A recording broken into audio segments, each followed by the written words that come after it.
사무엘하 21장 15절에서 17절 말씀 우리 한 목소리로 같이 공독하겠습니다.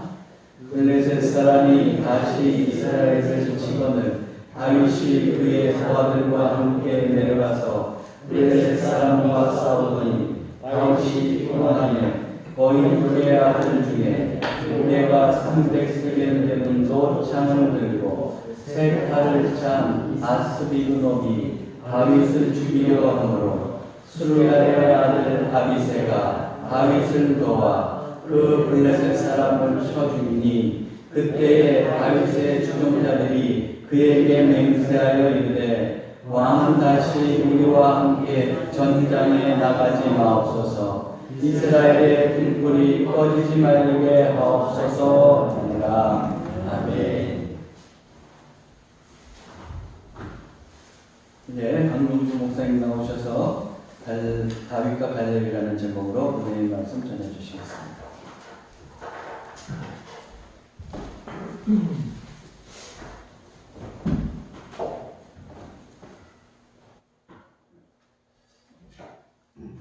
한 달 동안도 여러분 평안하셨는지요?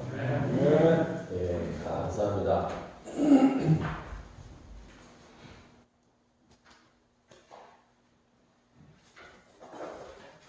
자, 오늘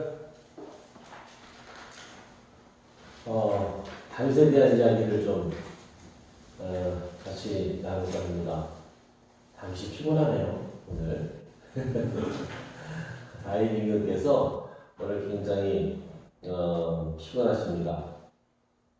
다윗 임금이 이렇게 피곤한 까닭이 무엇일까? 우리는 다윗하면 성군으로 이렇게 추앙하고 있고 정말로 흥분할 만한 그런 또 입지적인 인물이었음을 기억을 하고 있고 늘 밝은 면들을 통해서 많은 교훈과 또 은혜를 얻고 있습니다. 그러나 완전한 사람은 없습니다. 이건. 다윗에게도 또 밝은 면이 있다고 한다면 어두운 면들도 있고 또 그런 것들을 통해서 우리가 또 현실을 직시하고 또 부족한 인간으로서 또 어떻게 살아가야 되는지 또 깨닫는 그 같은 또 시간이 될 줄로 믿습니다. 자, 피곤한 다윗. 오늘 다윗 임금이 왜 피곤한가? 피곤함의 일은 다윗의 삶, 과연 어떠한 삶이 있었기 때문에 다윗이 이렇게 피곤했을까?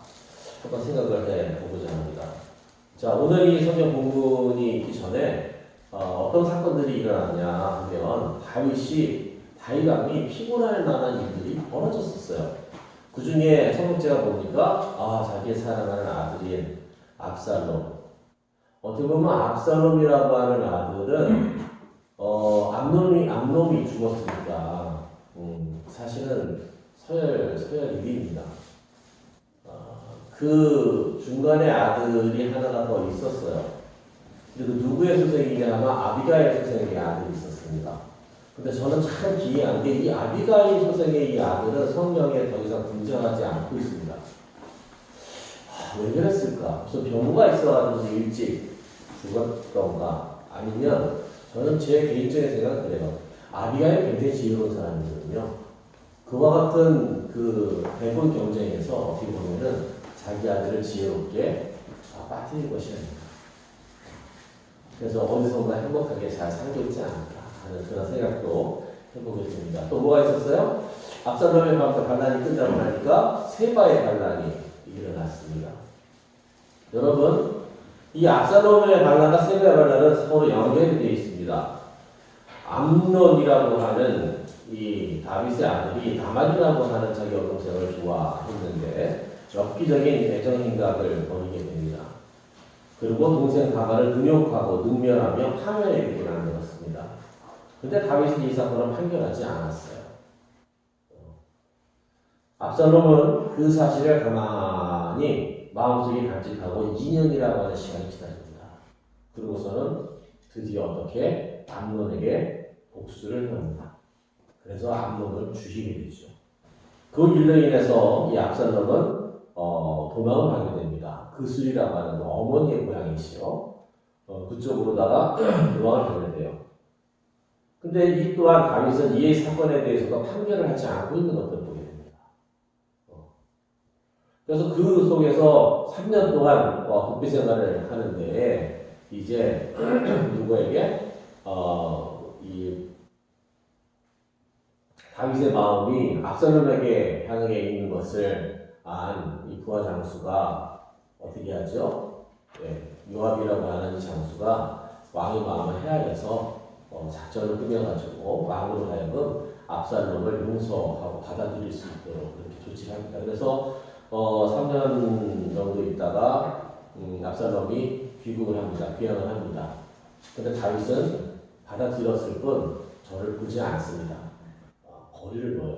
그렇게 2년이라고 하는 시간이 흐르게 되고 그 간에 또 압살롬이 요압이라고 하는 장군을 시켜서 다윗과 함께 화해할 수 있는 시간들을 마련하게 됐죠.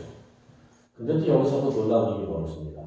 그렇게 화해가 되고 자기 신분이 회복이 되니까 그 이후 4년이라고 하는 기간을 이 아들이 연모를 준비합니다.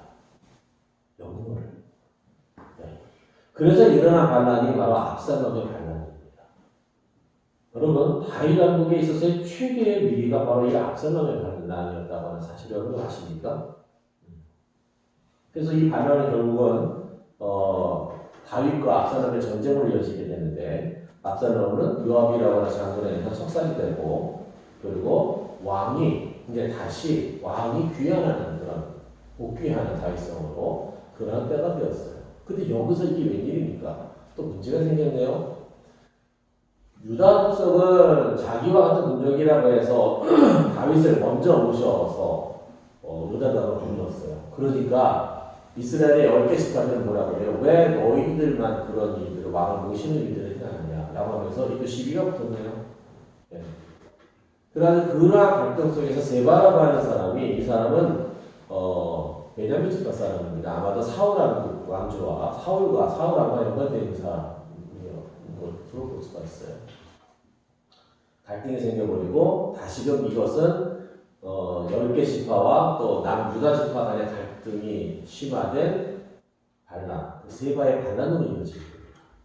그래서 압살롬의 반란에 이어서 다시금 다윗은 이 세바의 반란까지도 해결해야 되는 그러한 게 놓이게 되고 결국은 이 반란은 또 잘 또 진압이 되었습니다. 그러고 나서 또 평안한가 싶었더니 웬일 3년 동안 기근이 드네요 나라에. 여러분 3년 동안 나라에 기근이 든다고 하는 것은요 분명히 확 약해지는 그런 순간입니다. 항상 겹쳐지는 거예요. 알아보니까 자기가 아니라 이번에는 사울 임금이 기브온에 있는 사람들을 어떻게 했어요? 학살한 사건들이 있었어요. 자기가 정치적으로다가 이스라엘 민족에게 잘 보이고자 하는 단순한 그런 의도 때문에 이 억울한 사람들을 학살한 일이 있었고 그것으로 인해서 하나님께서 이 땅에 기근을 내려주셨다고 하는 얘기죠. 그래서 그 사실을 깨닫고 어떻게 합니까? 사울의 자손들을 붙잡아서 결국 교수형을 시킴으로써 그 원한이 달래지고 그 원한이 닥쳐지고 이후에 어떻게 이 기근이 지났다라고 되어 있습니다. 근데 이게 웬일입니까? 때는 이때라. 누가? 3년 기근이 지나고 나니까 이제 그 틈을, 그 형국을 파악한 주변에 영원한 적 누구요? 블레셋이라고 하는 민족이 침략을 해서 들어오는 겁니다. 그래서 오늘 본문의 말씀은 블레셋이라고 하는 민족이 아주 준비를 철저하게 했어요. 그 전쟁에 나서는 장수들은요, 골리앗 같은 그러한 거대한 거인족들이 장군이 되어서 이끄는 부대들로 결성이 되어 있었다고 하는 이야기죠. 그래서 그들과 더불어서 맞서 싸우는 장면입니다. 그렇게 맞서 싸우는 중에 다윗이 어떻게 힘에 붙이는 거죠. 피곤한 거예요. 그래도 다윗에게는 누가 있었어요? 여호와 하나님께서 동행해 주셨고 저에게는 길리온 장수들이 있었습니다. 그래서 그 장수가 나가서 결국 다윗을 구해내고 다윗을 죽이고자 하는 그 거인적 장수를 무찌르게 됐죠. 자, 그 이야기입니다. 자, 근데 저는 이 이야기를 통해서 가만히 살펴봤어요. 다윗이 피곤하여 라는 이 문장이 주는 의미가 뭘까? 여지껏 다윗은 어느 때도 피곤한 적이 없었어요. 왜? 하나님께서 함께 하셔서 늘 언제나 전쟁에 나가서도 승승장구했고 그리고 모든 하는 일이 형통했다라고 하는 이야기죠. 근데 오늘은 가만히 보니까 굉장히 지치고 피곤한 다윗의 모습을 여기서 보게 됩니다. 그러면서 생각해 봅니다. 다윗이 이 피곤하다라고 하는 의미가 단지 전쟁에서 전투가 심해서 피곤해진 걸까? 아니면 뭔가 다윗의 삶에 문제가 있기 때문에 그 문제 있는 삶에 대한 표현으로 성경 기자가 이렇게 다윗의 피곤함을 통해서 그 이야기를 하고자 하는 것일까? 그래서 한번 제가 살펴봤어요. 다윗이 피곤한 까닭은 무엇입니까? 라고 말이죠. 네. 근데 첫 번째로 제 눈에 들어오는 것은 그것이었어요. 다윗이 피곤한 것은 결국은 다 이루었다라고 하는 그러한 만족감. 자, 그 이유에 대해서는 다음과 같습니다. 헤브론에서 등극을 해요. 10여 년이라고 하는 기간을 망명 생활을 하고 도망자로 쫓기는 생활을 하던 이 다윗이 드디어 이제 어디에서 헤브론이라고 하는 곳에서 등극을 하게 되고 이후에 온 이스라엘 왕으로 즉위를 하게 됩니다.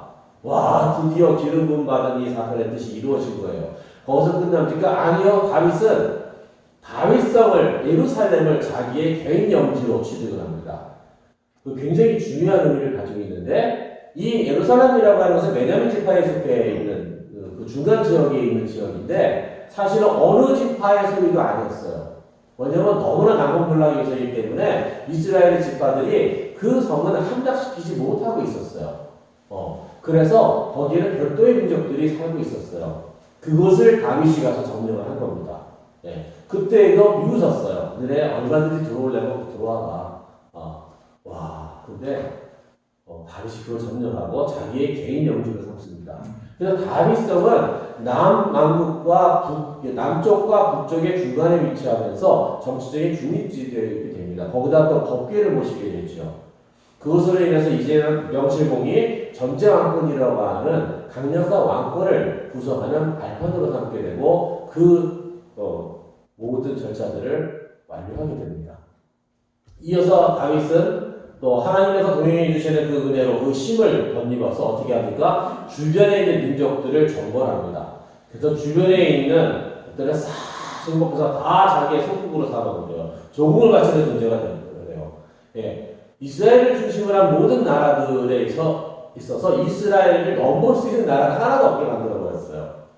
자, 어떤 세월을 살게 되니까 태평성세를 살게 되었다라고 하는 이야기죠. 근데 그 이후에 다음에 하나님께서 어떠한 뜻을 가지시고 자기가 어떤 정치를 펴야 될지에 대한 이야기들이 전개되고 있지 않는 것들을 보게 됩니다. 과연 다윗의 다음 목표와 다음의 통치의 방향성은 무엇이었을까요? 자, 저는 이 대목에서 갈렙이라고 하는 인물을 한번 다시 조명해 보고자 합니다. 자, 갈렙, 그는 누굽니까? 12 적당군 중에 한 사람이었어요. 지파로는 어느 지파? 유다 지파 사람이었어요. 오직 여호수아와 갈렙만이 정말 이 땅은 하나님께서 우리에게 주신 땅이다. 올라가면 된다라고 했고 나머지 12지파들은 어떻게 했어요? 야, 우리 가면 다 죽을 거야. 우리 메뚜기 같아. 라고 거절했어요. 그것으로 말미암아 어떻게 됐습니까? 40년이라고 하는 시간을 이 40일이 40년이 되어서 약속의 땅도 못 들어가고 그 주변을 뺑뺑이 도는 훈련의 과정이 시작이 됩니다. 40년 광야의 시절을 끝나고 이제 또 그 본토를 향해서 진격하는 시간이 한 5년 정도 걸렸던 것 같아요. 자, 갈렙을 보면 혹시 보이실까요? 이런 얘기가 있습니다. 내 나이 40세의 여호와의 종 모세가 가데스 바네아에서 나를 보내어 이 땅을 정탐하게 하였으므로 내가 성실한 마음을 그에게 보고하였고 나와 함께 올라가서 내 형제들은 백성의 간담을 놓게 하였으니 나는 내 하나님 여호와께 충성하였으므로 그날에 모세가 맹세하여 이르되 내가 네 하나님 여호와께 충성하였은즉 네 발로 밟는 땅은 영원히 너와 네 자손의 기업이 되리라 하셨나이다. 이에 보소서 여호와께서 이 말씀을 모세에게 이르신 때부터 이스라엘이 광야에서 방황한 이 45년 동안을 여호와께서 말씀하신 대로 나를 생존하게 하셨나이다. 오늘 내가 85세로되 몇 살이라고요? 85세로되 모세가 나를 보내던 날과 같이 오늘도 내가 여전히 강건하니 내 힘이 그때나 지금이나 같아서 싸움에나 출입에 감당할 수 있으니 몇 세라고요? 85세예요. 근데 이 갈렙은 피곤하지 않은 갈렙, 혈기 왕성한 갈렙인 것을 보게 됩니다. 여러분 어떠십니까? 지금 피곤해 있는 다윗에 비해서는 이 갈렙은 85세의 나이고 45년 동안 광야를 방향한 그와 또 험악한 삶을 살았지만 혈기 왕성해 있는 아주 춘천해 있는 그러한 갈렙을 보게 됩니다. 그날에 여호와께서 말씀하신 이 산지를 지금 내게 주소서. 당신도 그날에 들으셨거니와 그곳에는 안악자손이 있고 그 성읍들은 크고 견고할지라도 여호와께서 나와 함께 하시는 내가 여호와께서 말씀하신 대로 그들을 쫓아내리라 하니 여호수아가 여분네 아들 갈렙을 축복하고 헤브론을 그에게 주어 기업을 삼게 하며 헤브론이 그리스의 사람 여분네의 아들 갈렙의 기업이 되어 오늘까지 이르렀으니 이는 그가 이스라엘 하나님 여호와를 온전히 쫓았습니다. 와, 멋있지 않습니까, 여러분? 피곤해 있는 다윗을 보게 될 때 제가 떠올랐던 인물이 바로 이 갈렙이었어요. 그러면 갈렙은 오늘 피곤함도 있고 85세의 나이에 저 광야의 어려운 삶을 겪었음에도 불구하고 왜 이렇게 혈기왕성할 수 있었던 것일까요? 85세의 갈렙의 혈기왕성한 까닭은 무엇입니까? 첫 번째, 비전과 사명이 있었기 때문에 그래요. 갈렙에게는 목표와 계획하는 삶이 있었다라고 하는 얘기죠. 뭐예요? 그때 봤던 저 땅, 이거 내 것인데, 나에게 주신 것인데, 그 땅을 그리면서 살아왔다고 하는 이야기입니다. 여러분, 헤브론이라고 하는 것은 고대 성읍이에요. 만만한 성읍이 아닙니다. 이미 고대 성읍이고, 거기에는 아낙자손이 있었어요. 거인족들이 있었다고 하는 이야기예요. 용사들이 있었다고 하는 이야기예요. 그래도 여호와께서 나에게 주신 땅이니 저 땅을 내가 가질 수 있다라고 하는 믿음으로 갈렙이 도전에 들어갔던 거죠.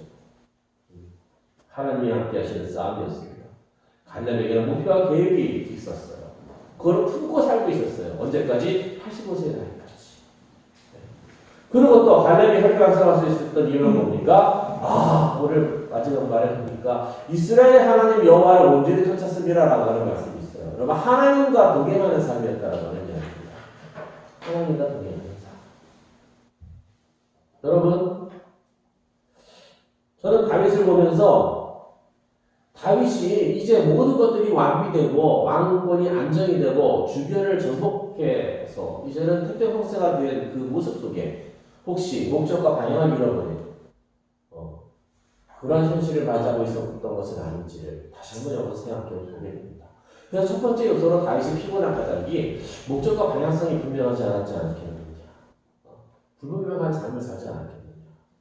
근데 그것이 어떤 결과를 불러오느냐는 이제 또 계속해서 이어집니다. 자, 그렇다고 한다면 다윗이 피곤한 까닭은 무엇인가? 두 번째 이유로 가만히 보니까 하나님을 잊어버렸던 삶이 아니었냐라는 얘기예요. 그걸 뭘 통해서 볼 수 있어요? 자기가 중심이 되어서 살아가는 삶이었다라고 하는 것들을 보게 됩니다. 여러분, 믿음의 반대말이 뭔지 아십니까? 믿음? 신앙의 반대말이 불신앙인가요? 믿음의 반대말은 뭡니까? 의심입니까? 아니요. 믿음의 반대말은 신념이 아닐까 저는 생각해요. 신념. 자, 믿음은 누구의 뜻대로 살아가는 거예요? 하나님의 뜻대로 살아가는 거예요. 신념은 누구의 뜻대로 살아가는 거예요? 내 뜻대로 살아가는 거예요. 네. 여러분, 참 공교롭게도 이러한 삶을 이룰 수 없다는 다윗이 하나님께 물어보는 일들이 등장하지 않아요. 다윗은 무슨 일이 있을 때마다 하나님께 물어봤어요. 하나님, 제가 가오니까? 내가 마을이니까? 가오니까? 어떻게 가오니까? 늘 하나님께 묻고 하나님의 말씀하심을 품고 순종했던 다윗이었는데 그런 모습들이 등장하지 않고 있습니다. 전쟁할 때는 다윗은 늘 하나님께 물었던 사람인 것을 우리는 보게 됩니다. 근데 다윗의 삶이 어땠어요? 사무엘하 11장입니다. 그 해가 돌아와 전쟁의 때라고 하는 이야기예요. 왕들이 숙전할 때가 되매 다윗이 요압과 그에게 있는 그의 부하들과 온 이스라엘 군대를 보내니 온 이스라엘 군대가 출정을 한 거예요. 지금 그들이 암몬 자손을 멸하고 라빠레였어. 다윗은 예루살렘에 그대로 있더니 다윗은 안 나갔어요. 이때 그리고 보세요. 저녁 때에 다윗이 그의 침상에서 일어나 왕궁 옥상에서 거닐다가 굉장히 여유가 없죠. 근데 언제 일어났어요? 아침에 일어난 것도 아니고 언제 일어난 거예요? 저녁에 일어났어요. 무슨 얘기입니까? 낮잠을 잤다는 얘기죠.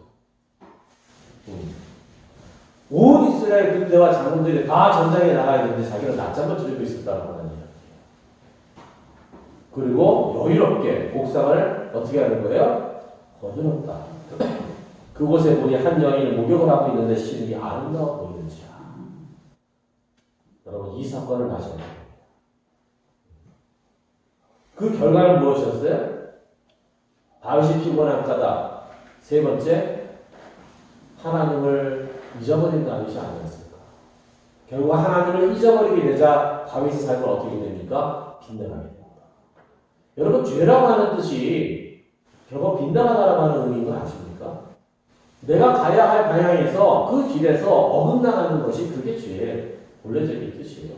우리가 하나님을 향해서 나아가야 됨에도 불구하고 그 하나님을 바라보지 않고 내 생각과 내 뜻대로 내 핸들을 잡고 내 운전해 가는 삶. 여러분 이것이 죄된 삶이다라고 하는 얘기입니다. 자, 하나님을 떠난 삶이 결국 죄악으로 이어지게 됩니다. 어떤 일들이 있게 됩니까? 다윗이 사람을 보내 그 여인을 알아보게 하였더니 그가 이르되 그가 암미엘의 엘리암의 딸이요 햇사라 우리아의 아내 바세바가 아니니까 하니 다윗이 전령을 보내어 그 여자를 자기에게 데려오게 하고 그 여자가 부정함을 깨끗하게 하였으므로 더불어 동침하매 그 여자가 자기 집으로 돌아가니라.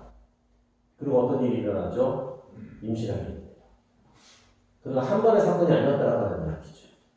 이것이. 그러자 결국 어떻게 C를 속이려고 해야 했는데 C 속임이 안 됩니다. 그래서 결국 어떻게 돼요? 살인을 교사하게 되죠. 네. 살인을 교사하게 됩니다. 아침이 되면 다윗이 편지를 써서 우리아의 손에 들려 요압에게 보내니 그 편지에 써서 이르기를 너희가 우리아를 맹렬한 싸움에 앞세워두고 너희는 뒤로 물러나서 그로 맞아 죽게 하라. 살인 교사입니다. 여러분 다윗이 6계명, 7계명, 8계명, 9계명, 10계명을 다 범한 거 아십니까? 이거 가만히 짜서 보니까 그 모든 계명들을 다 범했더라고요. 네. 여러분 보면 이때부터 피곤한 다윗의 삶이라고 하는 것은 이때부터 시작이 되게 됩니다.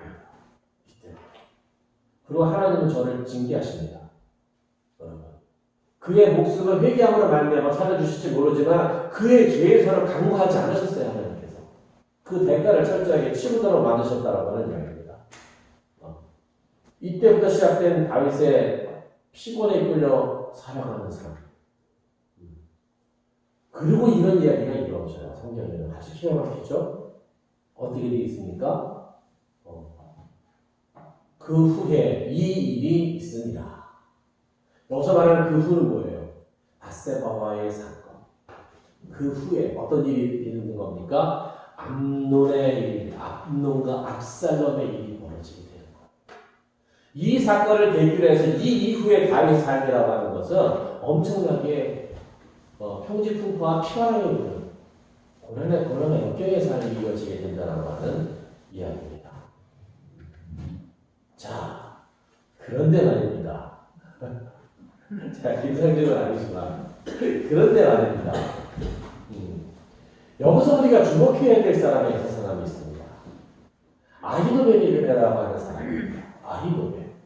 이 아히도벨은 쉽게 얘기하면 다윗의 참모였어요. 모사였어요. 책사였어요. 어느 정도였느냐? 제갈량을 생각하시면 됩니다. 제갈공명 같은 사람이 아히도벨이었어요. 저가 하는 모든 말들이 착착착착 들어맞아서 이루어지는 그러한 사건, 그러한 인물, 그러한 책사가 아히도벨이에요. 그러니까 이건 이스라엘의 제갈공명이라고 생각하시면 돼요. 그 정도의 사람입니다. 이 아히도벨.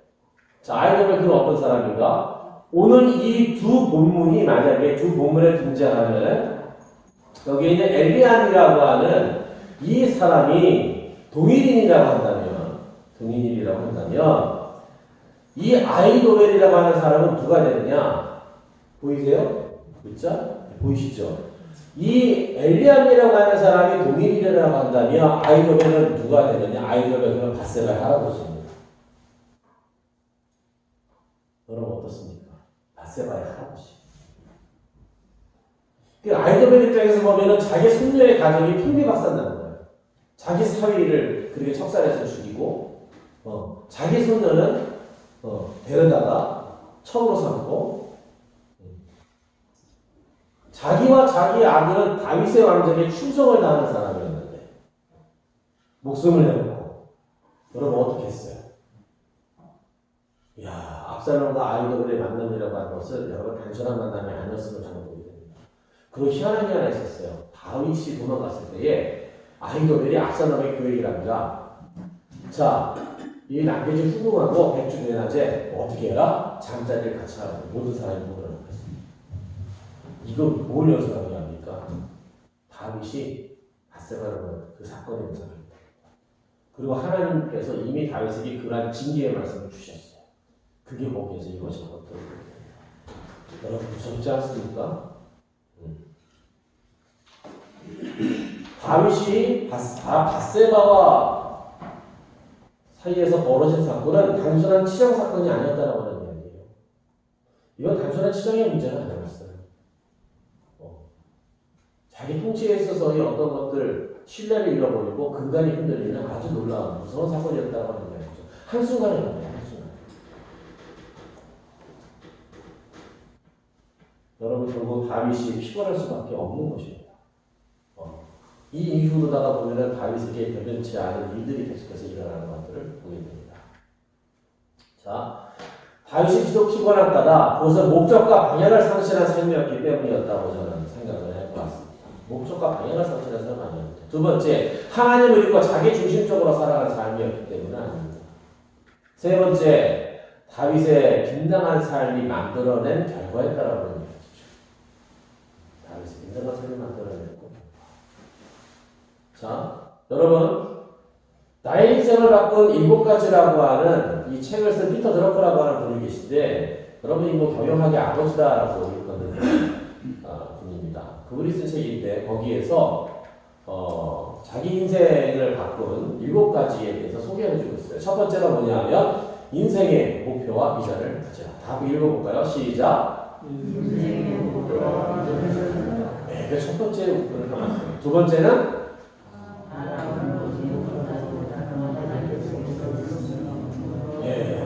사람은 보지 못한다는 하나님께서 보고 있으니 언제나 완벽을 추구해라. 세 번째는 끊임없이 새로운 주제를 공부해라. 네 번째는 자신의 일을 정기적으로 검토해라. 다섯 번째는 새로운 일이 요구하는 것을 배워라. 여섯 번째는 결과를 검토하는 피드백 활동을 해라. 돌아보라고 하는 얘기죠. 반성하고. 일곱 번째는 자신이 어떤 사람으로 기억되길 바라는지에 대해 질문하면서 일생 동안 다른 사람의 삶의 변화를 일으킬 수 있도록 해라. 내 이웃을 사랑하라. 이 사람은 크리스천입니다. 이와 같은 이야기를 하고 있습니다. 여러분, 목표와 계획이 있는 삶의 시작은 과연 어떻게 진행되는 것일까요? 저는 오늘 다윗 삶에 있어서 결국은 이것이 문제가 아니었나 싶어요. 목표와 계획을 상실했어요. 그 얘기는 하나님께서 나에게 주시는 삶이 어떤 삶인지에 대한 조명이 없었다라고 하는 얘기입니다. 그렇다고 한다면 우리가 또 갈렙의 삶을 보고 갈렙 왜 이렇게 혈기왕성했어요? 분명한 목표와 계획이 있었다라고 하는 이야기죠. 여러분 이게 거창한 것이 아니라 내 삶의 순간순간 한 주간 한 달이라도 목표와 계획을 가지고 살아가는 삶에는요 반드시 열매가 있습니다. 규모가 있습니다. 흐트러지지 않습니다. 그러면서 이 목표와 계획을 가지고 하나님과 대화할 수 있고 하나님의 음성을 듣고 순종하는 삶도 여기에서 여러분 가능합니다. 그럼 어떻게 가능한가? 첫 번째, 주님의 음성을 듣고 주님과 동행하는 삶이 될 때 가능하다. 독대하는 시간이 있습니다. 독대하는 시간. 그게 말씀을 묵상하는 시간입니다. 네. 우리 담임 목사님들 강조하시는 거 있잖아요. 말씀을 묵상하는 시간은 하나님과 내가 독대하는 시간이에요. 오로지 그때 주시는 말씀은 누구에게 주시는? 나에게 주시는 말씀이에요. 다시 한번 읽어볼까요? 나는 포도나무여 너희는 가지라. 그가 내 안에 내가 그 안에 거하면 사람이 열매를 많이 맺나니 나를 따라서는 너희가 아무것도 할 수 없으리라. 아멘. 하나님 앞에 다 붙어 있어야 돼요. 우리는 접붙임 받는 사람들이에요. 그게 뭡니까? 하나님의 음성을 듣는 삶이고 하나님과 동행하는 삶인데 어떻게 가능해요? 묵상을 통해서 갑니다. 두 번째, 목표와 계획이 있는 삶의 시작 어떻게 시작되느냐? 내 생활을 통해 어떻게 사는지를 보여주는 삶이 될 때예요. 저는 이게 너무나도 소중하다고 생각합니다. 당신이 믿는 하나님 나도 믿어보고 싶어요. 당신이 보여준 목적과 가치를 가지고 나도 한번 그렇게 살아보고 싶어요. 라고 하는 누군가로부터 그런 고백을 듣게 될 때에 여러분 이게 전도입니다. 지금 전도지 돌린다고 되는 그런 시대가 아니에요. 이제 크리스찬들이 크리스찬답게 살아감으로써 여러분 전도하는 시대가 열렸어요. 그래서 어떻게 살아야 돼요? 크리스찬은 여러분 멋지게 살아야 됩니다. 그럼 크리스찬은 어떻게 살아야 돼요? 아름답게 살아야 돼요. 또 어떻게 살아야 돼요? 여러분 탁월한 삶을 살 수 있어야 돼요. 그리고 어떻게 크리스찬은 감동을 줄 수 있는 삶을 살아야 됩니다. 네. 여러분 이 삶을 통해서 내 주변에 있는 사람이 영향을 받고 당신이 믿는 하나님은 교회에 배우는 게 중요하지 않다고 저는 생각해요. 이 정도까지 되면은 가지 말라고 해도 교회 가잖아요. 제가 그랬어요. 노아 미스터필 목사님 책을 읽다가 이건 뭐 교회 사람들이 읽는 거지 그리고 그 말씀대로 따라해 보니까는 너무 궁금해진 거예요. 교회를 가고 싶은 거예요. 근데 이제 뭐 월세를 살고 전세를 살고 있었나 그랬는데 주인집 형이 교회 다닌대요. 주인집 형한테 형 교회 같은 데 데려가 주세요 그랬거든요. 근데 이 형이 교회를 한다네. 맨 그 피아노에 앉아가지고 담배 피면서 그 뭐 10월의 마지막 밤을 이거 연주하고 있어요. 센치한 얘기였던 것 같아요. 아이 교회를 가세요 나가는 거예요. 그러다 그 형 친구가 왔어요. 그때는 이때 가서 나 지금 같이 데려가 달라고. 그랬더니 야야야 얘 좀 데려가 봐. 얘 교회 가고 싶어 한다. 세상에 그때 생각하더라고요. 그래서 가서 처음으로 만난 친구들이 지금도 사귀고 있는 친구들입니다. 그때 예배를 드리고 왔는데 일세에 있는 바람도 왜 이렇게 달라 보이는지. 남의 집 뒷뜰에 서서 이렇게 거기 나무를 쳐다보는데 어떻게 세상이 다른지 몰라요, 여러분. 네. 여러분, 우리 크리스천들은 이제는 어떻게 삶을 통해서 증거해야 되는 그런 시대가 보내 있어요. 예전하고 많이 달라졌어요. 세 번째, 목표와 계획이 있는 삶이 어떻게 되느냐? 하나님께서 주신 비전과 사명을 확인할 수 있는 삶이 된다는 이야기입니다. 하나님께서 주신 나에게 주신 내가 어떻게 살기 원하시는가, 내 삶을 통해서 무엇을 기대하시는가를 분별할 수 있는 삶. 여러분 이것은 저는 멀리 있지 않다고 생각합니다. 그래서 한번 이런 이야기들을 한번 해보고자 해요. 어젠가 제가 뉴스에서 봤는데 1인 세대에 대한 이야기가 여기에는 적혀 있습니다. 1인 세대. 옹기종기 모여 살던 전통적인 한국 사회의 가족 개념의 지각 변동이 일어나고 있다. 1인 세대 기준이 사상 처음으로 40%를 돌파하면서 대세가 되고 있기 때문이다. 행정안전부는 지난 9월 말 기준 1인 세대가 936만 7,439세대로 40.1%를 차지하며 사상 처음으로 40%대를 돌파했다고 6일 밝혔다. 무슨 얘기예요? 여러분 30대가 엄청나게 많습니다. 30대가 20.4%, 30대 남성. 또 50대 남성이 20%. 여성은 누가 제일 많냐면 20대가 제일 많아요. 아니 50대가 제일 많거든요. 19%. 20대가 15%.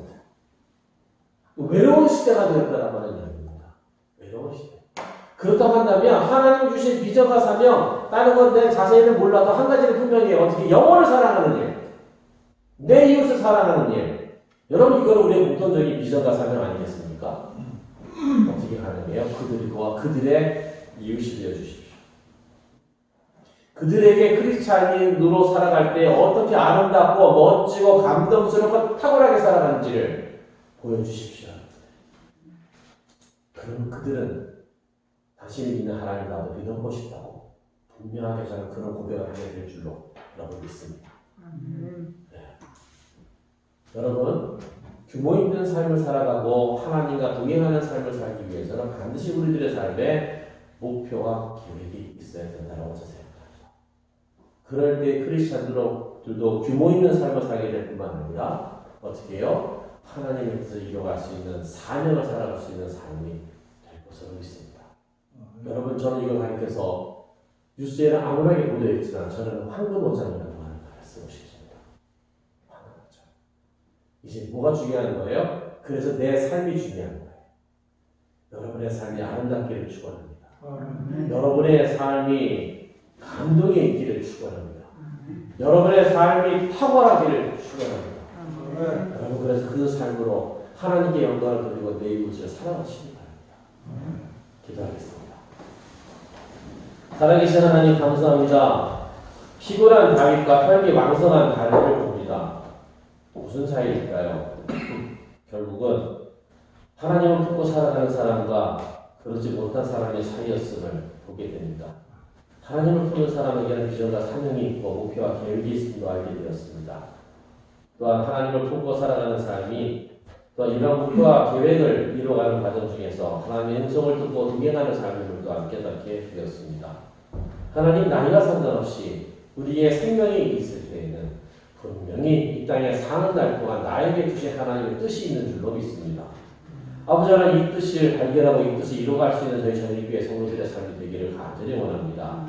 아버지 하나님 그러기 위해서 오늘 말씀 가운데 먼저 저희들 자신에게 집중하고자 합니다. 내 자신의 삶이 멋있기를, 내 자신의 삶이 기쁨과 그리고 감동으로 가득하기를, 그리고 내 삶이 탁월함으로 인해서 내 주변에 있는 사람에게 선한 영향력을 미칠 수 있기를 원합니다. 이 시대가 1인 가구의 시대가 늘어가고 있고 대세가 되어가고 있다고 뉴스는 보도하고 있습니다. 하나님 저들에게 그리스도의 사랑을 전하게 하여 주시옵소서. 저들과 더불어 함께 예비하며 저들과 더불어 함께 살아갈 수 있도록 내 삶을 주장하여 주시옵소서. 우리 주 예수 그리스도의 이름으로 간절히 기도하옵나이다. 아멘.